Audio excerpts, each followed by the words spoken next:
Hello प्यारे बच्चों, मैं आप सभी का स्वागत करता हूं एक और नई वीडियो में। आज हम आ गए हैं हमारे इस चैप्टर के दूसरे पार्ट में। द लास्ट लेसन का ये चैप्टर, ये पार्ट 2 रहेगा। अगर किसी ने भी पार्ट 1 नहीं देखा हो तो प्लीज़ जाके देख लीजिए। इसके जस्ट पहले वाली वीडियो है उस इस चैप्टर का हाफ पार्ट, स्टार्टिंग से लेकर हाफ पार्ट हमने उसमें कवर कर रखा है। और ये उसका सेकेंड हाफ रहेगा। इस स्टोरी की आगे वाली कहानी अब हम इस पार्ट में शुरू करेंगे। तो अगर आप हमारे इस YouTube चैनल अमर ऑनलाइन क्लासेस पे पहली बार आए हैं तो प्लीज़ इसको सब्सक्राइब कर लीजिए, वीडियो को लाइक कर लीजिए और अपने दोस्तों में शेयर कर लीजिए। ओके, तो चलिए बढ़ते हैं हमारे आज के चैप्टर से। अच्छा, चैप्टर शुरू करने से पहले मैं एक छोटा सा आपको समरी, एक ओवरव्यू बताना चाहूँगा इसके हाफ पार्ट के ऊपर। अभी तक क्या था इस चैप्टर के अंदर, फ्रांस के दो डिस्ट्रिक्ट हैं, दो जिले हैं, एल्सेक एंड लॉरेन। एल्सेक एंड लॉरेन अब से क्या होगा, वो जर्मनी के पार्ट, वो प्रशिया के पार्ट में चले जाएंगे, क्योंकि प्रशिया ने उन पे अब उन पे रूल कर लिया है फ्रांस को हरा के। अब उस वहाँ के एरिया में एक बच्चा पढ़ता है फ्रांस। वो जो बच्चा है उसको फ्रेंच लैंग्वेज उसको उसको पढ़ना इतना पसंद नहीं है, वो उसको इग्नोर करता है। पर अब होता क्या है कि जिस हिसाब से वो स्कूल जाना बंक करता है, उसे पढ़ना एक बहुत बड़ा बर्डन लगता है। एक वैसे ही एक नॉर्मल डे पे वो स्कूल जाने में वो थोड़ा सा लेट हो जाता है, वो स्कूल जाता है। और बीच में क्या करता है, वो स्कूल जाते थे अपने एक मार्केट में इतना बड़ा सा एक बुलेटिन बोर्ड आता है जिसके ऊपर न्यूज़ लगी रहती है और बहुत सारे लोग उस पर गैदर होकर उसको पढ़ रहे होते हैं। वहाँ पे उसको टाइम नहीं मिलता वो कि वो न्यूज़ क्या है, वो भग के अपने पे स्कूल चला जाता है। उसकी स्कूल के अंदर क्या देखता है, यूजुअल डेज से उस दिन एक पिन ड्रॉप साइलेंस होता है, कोई आवाज़ नहीं होती है।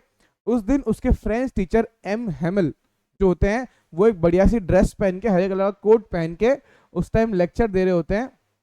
और उस दिन वो स्कूल में आता है, जैसे उसको ध्यान था कि मुझे डांट पड़ेगी, पर उसको डांट नहीं पड़ती है। एम हेमल बहुत प्यार से, बहुत पोलाइटली उससे बात करते हैं। अब होता क्या है कि आगे एम हेमल बताते हैं कि बच्चों, आज से ये मेरा फ्रेंच का आखिरी लेक्चर होगा, क्योंकि बर्लिन से, जो एक जर्मनी का शहर है, बर्लिन से ऑर्डर आया है कि एल्सेक एंड लॉरेन में कल से अब जर्मनी पढ़ाई जाएगी, नो मोर फ्रांस। तो इस बात पे अब वो जो फ्रांस है उसको एक अपने आप में गिल्ट होता है कि यार मैंने आज तक फ्रांस नहीं पढ़ी, मुझे लिखना पढ़ना बिल्कुल नहीं आता फ्रांस के अंदर। और उसके बदले में एम हेमल कहते हैं कि इसमें तुम्हारी गलती नहीं है। ऐसे जो कई लोग हैं फ्रेंच को इग्नोर करते हैं, कल से जो जर्मन के लोग, जो प्रशिया के लोग यहाँ पर आके अब तुम्हें वो ऑर्डर देंगे और तुमसे वो कहेंगे कि तुम तो बहुत बड़े फ्रेंचमैन बनते थे, तुम्हें तो अपनी खुद की लैंग्वेज भी पढ़ना नहीं आती। ठीक है, अब यहाँ तक का वो हाफ था। चलिए अब पढ़ेंगे उसके आगे की कहानी की अब आगे क्या होगा। क्या वो फ्रेंच, वो जो रशिया के जो लोग हैं, क्या वो सही में यहाँ पे आ जाएंगे, इन पर रूल कर लेंगे। चलिए शुरू करते हैं हमारा part 2। Okay, your parents were not anxious enough to have you learn, they preferred to put you to work on a farm at the mills।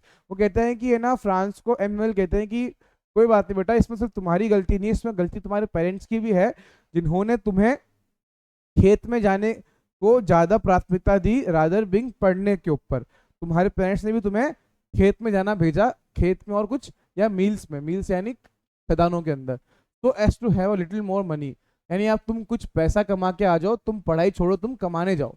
And I, यानी कहता है कि इसमें मेरी भी गलती है, I have been to blame also, यानी मेरी भी गलती है, मुझे भी ब्लेम करना चाहिए कि है ना, मैंने तुम्हें कई बार मेरे पौधों को पानी डालने के लिए भेज देता था बगीचे के अंदर कि जाओ फ्रांस जाके पानी डाल दो। कई बार मैं जब when I wanted to go fishing, जब कभी मुझे फिशिंग पे, जब मुझे कभी मछली पकड़ने जाना होता था, मैं तुम्हारी छुट्टी कर देता था कि आज जाओ, आज से नहीं पढ़ना। ठीक है, तो यहाँ पे कहीं ना कहीं एम हेमल की भी, टीचर की भी गलती है।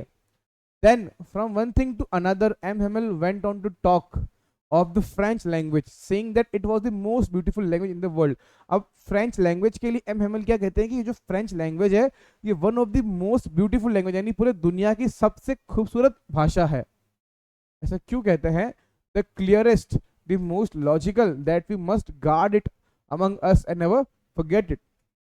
क्यों कहते हैं कि ये जो है ना, ये सबसे क्लियरेस्ट, बहुत सबसे क्लियरेस्ट है, सबसे साफ लैंग्वेज है, सबसे लॉजिकल, सबसे ज्यादा मोस्ट लॉजिकल लैंग्वेज है। That we must guard it among, यानी हमको, जिसको हमें बचा के रखना चाहिए हमारे ही अंदर, इसको हमें भूलना नहीं चाहिए। अब क्या होता है, इस पे बोलते हैं कि क्यों नहीं भूलना चाहिए हमको, because when a people are enslaved, enslaved का मतलब दोस्तों गुलाम, जब कोई गुलाम बन जाता है, as long as they hold the fast to their language, it is as if they had the key to their prison. अब होता क्या है कि जब तक कोई किसी का गुलाम है, और अगर उन लोगों के पास, अपने जो गुलाम लोगों के पास में अगर अपनी भाषा का ताकत है, अपनी भाषा की ताकत है, तो वो जो लैंग्वेज की पावर है वो एज अ की किस चीज की, उनके गुलामी के ताले की चाबी बन सकती है।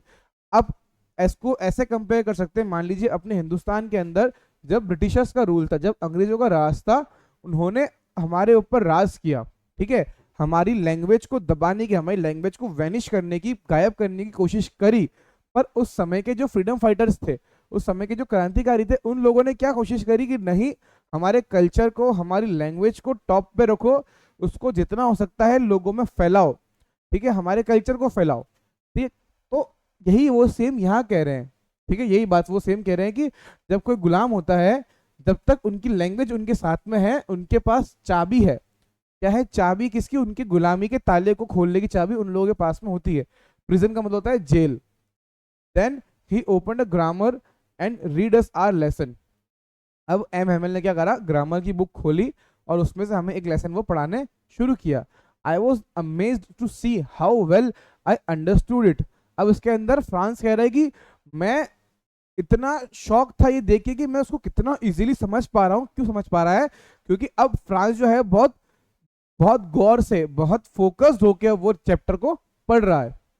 All he said seemed so easy, so easy. यानी वो कह रहा है कि अब मुझे इतना इजी लग रहा है कि जो भी एम हेमल सर जो भी जो कह रहे हैं वो मुझे अब बहुत क्लियर लग रहा है, बहुत समझ में आ रहा है, बहुत इजी समझ में आ रहा है। I think to that I had never listen so carefully and that he had never explain everything with so much patience. अब इसमें कह रहा है कि ना मैं हर एक चीज, हर एक पॉइंट इतनी बारीकी से, इतने गौर से सुन रहा था, ठीक है तुम, और मतलब वो दोनों कंपेयर कर रहा है कि एक तो ना ही मैंने कभी इतना गौर से इनके लेसन्स को सुना, ना ही कभी एम हेमल ने भी इतना पेशेंटली, इतना शांतिपूर्वक वो लेसन को उन्होंने पढ़ाया, ठीक है। यानी एम हेमल जो सर है, ये M Hemal,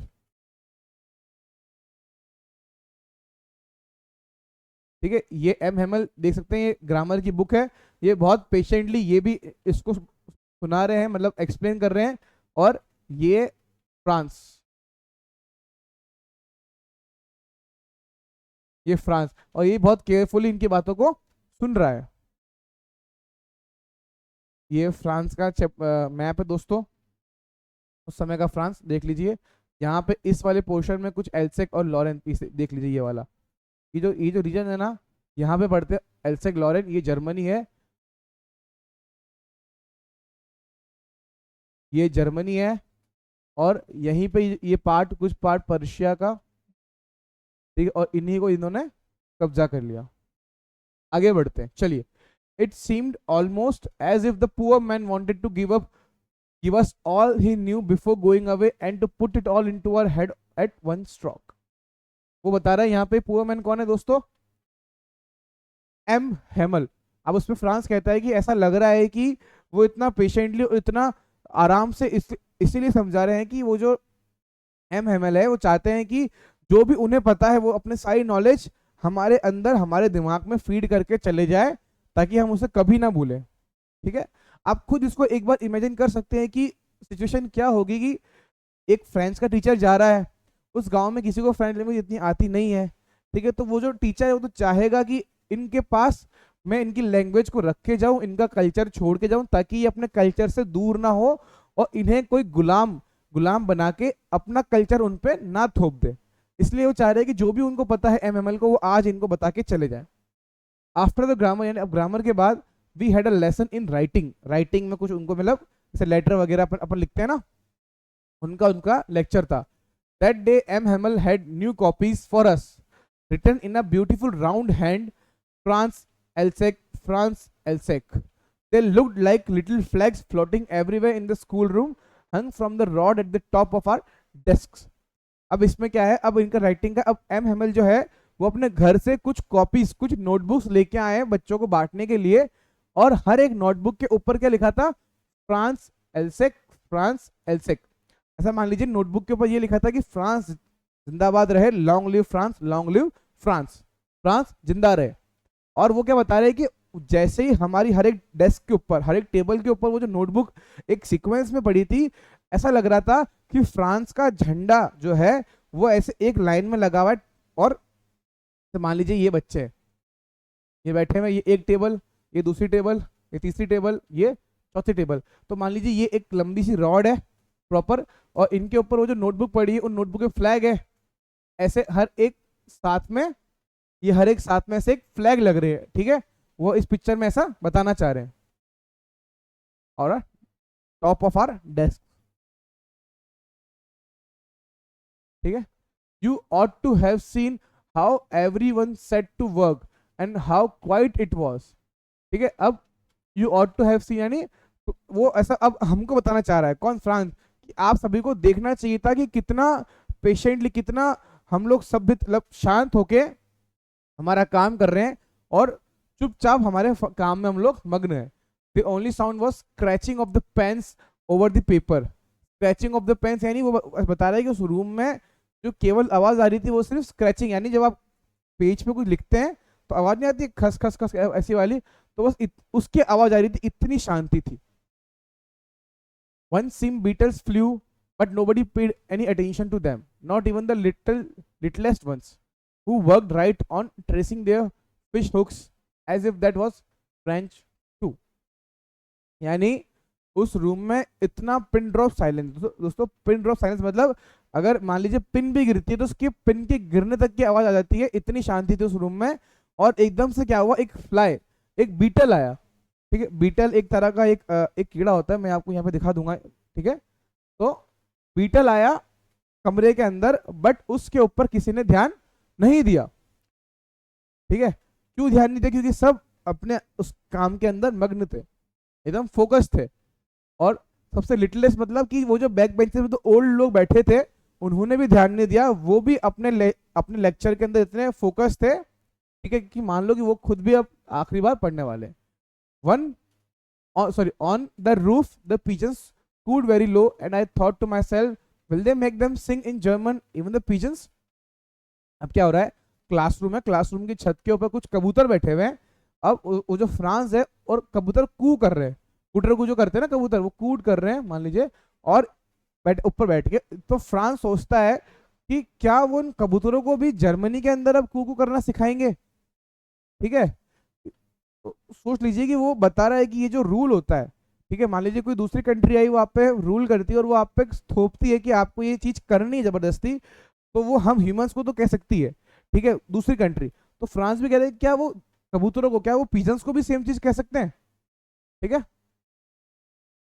Whenever I looked up from my writing, I saw M. Hamel sitting motionless in his chair and gazing first at one thing, then at another, as if he wanted to fix in his mind just how everything looked in that little school room। अब क्या होता है, जैसे ही वो जो France है वो अपना काम कर रहा होता है, जैसे ही वो ऊपर एम हेमल को देखता है, वो उस टीचर को देखता है, वो क्या देखता है कि जो एम हेमल है वो पूरे क्लासरूम के सीन को, हर एक बच्चे को, मान लो एक बार मुझे देखा, फिर मेरे पीछे वाले को देखा, फिर उसको देखा, फिर मेरे बगल वाले को देखा, हर एक इंसान को कैप्चर कर रहे हैं, हर एक मोमेंट को अपने आंखों में कैप्चर करके इस मोमेंट को रखना चाह रहे हैं। क्यों, क्योंकि वो अब जाने वाले हैं, ठीक है। Fancy for 40 years he had been there in the same place with his garden outside the window and his class in front of him just like that। यानी वो बता रहे हैं कि पिछले 40 साल से हर रोज जो उन्होंने सीन देखा, उनकी वही क्लासरूम, उनका गार्डन, उनकी वो खिड़की, वो सब वो रोज जो दिखते थे अब से वो नहीं देख पाएंगे। Only the desks and benches had been worn smooth, the walnut trees in the garden were taller and the hope vine that he had planted himself twined about the windows to the roof।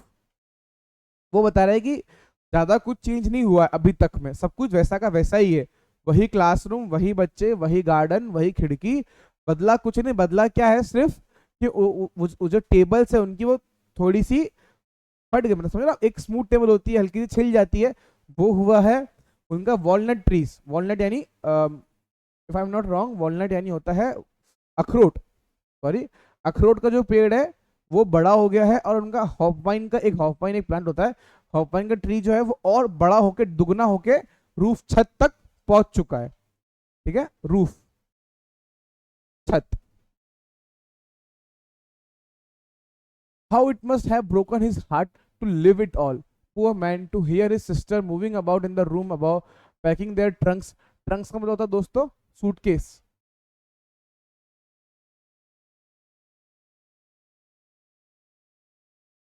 Suitcase, for they must leave the country next day. अगर सोचो, imagine करो कि आपके लिए, मान लीजिए आपके लिए कितना दुखद होगा ये सुन के कि मान लो कि आपने कुछ 30-40 साल तक कुछ आपने चीज को प्रिपेयर किया, पैम्पर किया, उसको आपने ग्रो किया, एंड ऑल ऑफ सडन एक दिन में आपको वो सब छोड़ के जाना पड़ रहा है, तो कितना आपको दुख होगा ये सब सोच के भी। तो वो सेम दुख अब एम हेमल को हो रहा है, और उसका दुख बयां कौन कर रहा है? फ्रांस, वो जो बच्चा है वो। ठीक है, वो क्या क्या कह रहा है कि जो एम हेमल की जो सिस्टर है वो अब उनका एम हेमल का सामान पैक करके सूटकेस के अंदर लेके आ रही है, ताकि अब उनको निकलना पड़ेगा अगले दिन। But he had the courage to hear every lesson to the very last. After the writing, we had a lesson in history, and then the babies chanted their ba baby, bo boo. Down there at the back of the room, old Hauser had put on his spectacles and holding his primer in both hands, spelled letters with them. You could see, अब वो कह रहा है कि अब उनके पास he had the courage, यानी अभी भी उनके पास इतनी हिम्मत है कि वो जाते जाते अपना आखिरी लेसन तो कंप्लीट करके जाए। उनको पढ़ाना अभी भी बहुत प्यारा हो रहा है। ठीक है, अब क्या बोल रहे हैं कि ना अब बच्चों ने क्या करा, उनके साथ साथ गाना शुरू किया। अब उन्होंने क्या करा, उनकी राइटिंग तो खत्म हो गई, अब उन्होंने शुरू किया चैप्टर हिस्ट्री का। अब वो हिस्ट्री का चैप्टर शुरू करने वाले हैं, और इसी साथ बच्चों ने नीचे चैंटिंग, चैंटिंग मतलब होता है कुछ साथ में, जब आपको मंत्र को पढ़ते हो, कुछ साथ में कुछ बोलते हो, उसको चैंट करना कहते हैं, चैंटेड। ठीक है, तो ये कुछ चीजें को वो बच्चे बोल रहे हैं। Down there at the back of the room, old Hauser had put on his spectacles. अब वो जो बैक बेंचेस पे जो ओल्ड हाउसर्स था, आपको याद होगा, एक वो काउबॉय वाली हेड पहन के, 3 कॉर्नर्ड हेड, उसने क्या करा, अपने चश्मे को दोबारा से अपने आंखों पे पहन लिया, अपनी बुक को बंद किया, और दोनों हाथों में ओल्ड इज प्राइमर यानी पुरानी किताब को अपने हाथ में रखा, ऐसे करके spelled the letters with him, यानी उनके साथ साथ वो बोलने लगा। You could see that he too was crying. अब ये ही कौन है? His voice trembled with emotion, and it was so funny to hear him that we all wanted to laugh and cry. Ah, how well I remember it, that last lesson. ठीक है, अब यानी वो जो हाउजर है और वो जो एम हेमल है, उनकी भी आंखों में इतनी नमी। ठीक है, एम हेमल तो वो जो अपना लेसन पढ़ाना शुरू कर रहे हैं हिस्ट्री का, हाउजर भी अब उनके साथ में बोलना शुरू करता है, और हाउजर जैसे जैसे बोलता है, उसकी उसकी आवाज में एक दर्द, उसकी आंखों में एक नमी, एक आंसू दिखते हैं। अब ये सब फ्रांस को देख के बहुत हंसी भी आ रही है कि इतना बड़ा आदमी होके वो रो रहा है, बट उसको दुख भी है कि यार ये सब सीन बहुत इमोशनल है। समझ सकते हो आप कि छोटा बच्चा, उसको देख के हंसी भी आ रही है, पर साथ ही साथ उसको इमोशनल फील भी हो रहा है कि यार सब रो रहे हैं, सब खत्म होने वाला है। और वो कहता है कि यस, मेरे को आज भी वो लेसन याद है, वो दिन याद है जब वो हमारा आखिरी लेसन था, that last lesson. All at once the church clock struck 12, then the Angelus. अब क्या होता था वहां पे, चर्च का क्लॉक, यानी मान लीजिए कि वहां पे कोई घंटी नहीं थी, जो वहां के वो जो पीरियड्स थे वो चर्च के हिसाब से चलते थे, कि चर्च की क्लॉक बजी 12 बज गई, मान लीजिए चैप्टर खत्म, उनकी क्लास खत्म हुई। At the same moment the trumpets of the Prussians returning from drill sounded under our window. M Hamel stood up very pale in his chair. अब क्या हुआ, जिससे क्लास खत्म हुई, साथ साथ में ट्रम्पेट्स, यानी वो जो उनका जो ट्रुप था वहाँ के प्रशिया के फौजियों का, जो वहाँ पे मार्च कर रहे थे, उनकी आवाज अब अंदर क्लासरूम तक भी सुनी जा सकती थी, इतनी तेज आवाज थी। एम एम एल अपनी चेयर से जैसे उठे, ठीक है,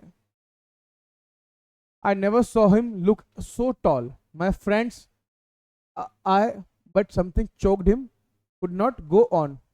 जैसे ही एम एम एल खड़े हुए, फ्रांस बोलते हैं मैंने कभी उनको इतना बड़ा नहीं देखा। ठीक है, बड़ा इन द सेंस, कभी जो फ्रांस ने कभी एम एम एल पे इतना गौर नहीं किया, इतना ध्यान नहीं दिया, अब वो ध्यान से देख रहा है।